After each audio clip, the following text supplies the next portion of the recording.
안녕하세요. 감전된 한라봉입니다. 기초수학 2편에서는 부등식에 대해 알아보겠습니다. 1편에서는 등식에 관해 이야기를 드렸죠. 등호로 쓰면 등식이고 부등호로 쓰면 부등식이 되는 거예요. 부등호를 보시면 이런 게 있죠. 예를 들어서 1 플러스 2는 6보다 작아요. 그쵸? 이런 부등식이 있다고 했을 때 등식과 마찬가지로 이 왼쪽을 좌변, 이 오른쪽을 우변이라고 하고 이 두 개를 통틀어서 양변이라고 합니다.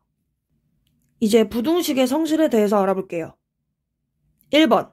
부등식의 양변에 같은 수를 더하거나 양변에 같은 수를 빼도 부등호의 방향은 바뀌지 않는다. 2번. 부등식의 양변에 같은 양수를 곱하거나 양변을 같은 양수로 나누어도 부등호의 방향은 바뀌지 않는다. 여기까지는 등식의 성질과 똑같아요. 3번이 중요해요. 부등식의 양변에 같은 음수를 곱하거나 양변을 같은 음수로 나눈다면 부등호의 방향은 바뀐다. 이게 중요합니다. 예시를 들어볼게요. 이러한 부등식이 있다고 할게요. 2보다 3이 크죠? 이때 양변에 마이너스 1을 곱해볼게요. 그러면 좌변은 마이너스 2가 되고 우변은 마이너스 3이 돼요. 그럼 여기서 마이너스 2가 마이너스 3보다 큰 것을 알 수 있죠. 즉 부등호의 방향이 이렇게 됩니다. 그러면 처음 식과 비교를 했을 때 양변에 마이너스 1을 곱했더니 부등호의 방향이 바뀐 것을 볼 수 있었어요. 그럼 똑같이 이 식에서 양변에 2를 곱해볼게요. 그럼 여기는 4가 될 거고 우변은 6이 돼요. 이때는 부등호의 방향이 바뀌지 않습니다. 이제 본격적으로 다산에듀 네이버 카페에 올라온 질문을 토대로 예제를 들어서 설명을 해드릴게요. 제어공학, 루스표 관련 부등식 질문이었는데 8-k가 0보다 커야 된다는 이 식을 k에 대해서 정리해야 되는 문제였어요. 우선 부등식 성질 1번을 이용해서 양변에 k를 더하는 방법이 있겠죠? 양변에 k를 더해줍니다.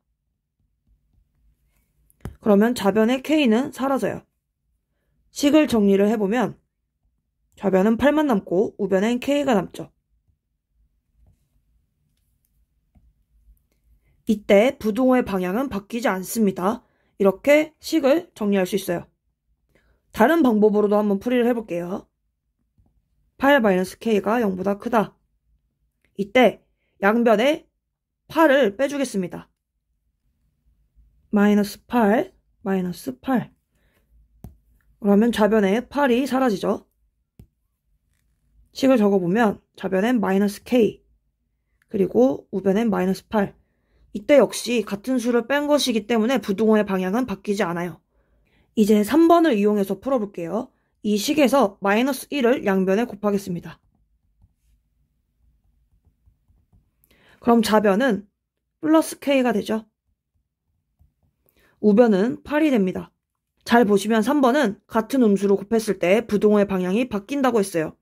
즉 지금 좌측이 크다고 나와 있는데 이게 바뀌어야 돼요. 이제 우측이 크다로.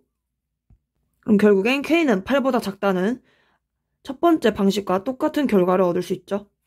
여기서도 k는 8보다 작고 두 번째 방식에서도 역시 8보다 작습니다. 이렇게 예제 하나를 풀어보았고 이 다음으로는 전기기사 실기에 나온 문제를 같이 풀어볼 건데 조금 어려울 수 있어서 천천히 풀어보도록 하겠습니다.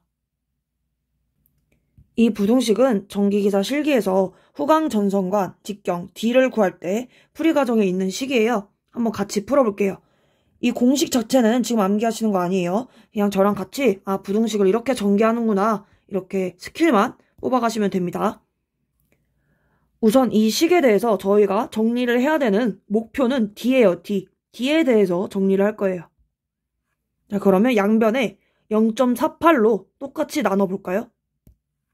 0.48로 똑같이 나눠주면 이거는 양수죠. 따라서 부등호의 방향은 바뀌지 않습니다. 좌변에는 4분의 1 파이 d제곱이 남고 우변에는 264를 0.48로 나누게 되겠죠. 이건 2번을 이용한 거예요. 2번. 그럼 여기서 양변에 똑같은 수를 곱해볼게요. 4를 곱해보겠습니다. 그럼 좌변은 파이 d제곱, 우변에는 0.48분의 264 곱하기 4가 되겠죠. 이것도 마찬가지로 2번에 해당되는 거죠. 같은 양수를 곱했어요. 그럼 부동호의 방향은 바뀌지 않습니다. 그대로 적어주세요. 그럼 여기서 파이를 양변에 똑같이 나눠보도록 할게요. 그러면 좌변은 D제곱, 우변은 0.48분의 264 곱하기 4, 그리고 파이로 나눈다고 했으니까 분모로 들어갑니다. 그리고 파이의 경우에도 양수죠. 따라서 부동호의 방향은 바뀌지 않습니다. 이제 D제곱만 남았으므로 D를 뽑아내기 위해서 양변에 루트를 씌울게요. 그러면 제곱과 루트가 상쇄돼서 좌변에는 D만 남게 됩니다. 우변을 정리를 해주시면 루트 0.48 파이분의 264 곱하기 4. 부동호의 방향 역시 바뀌지 않아요. 루트를 씌울 때는 바뀌지 않습니다. 이 우변을 계산을 해주시면 대략적으로 26.46이 나오고 이 직정의 단위는 밀리미터예요. 여기까지는 모르셔도 되고 결국에는 D가 이렇게 정리가 됩니다.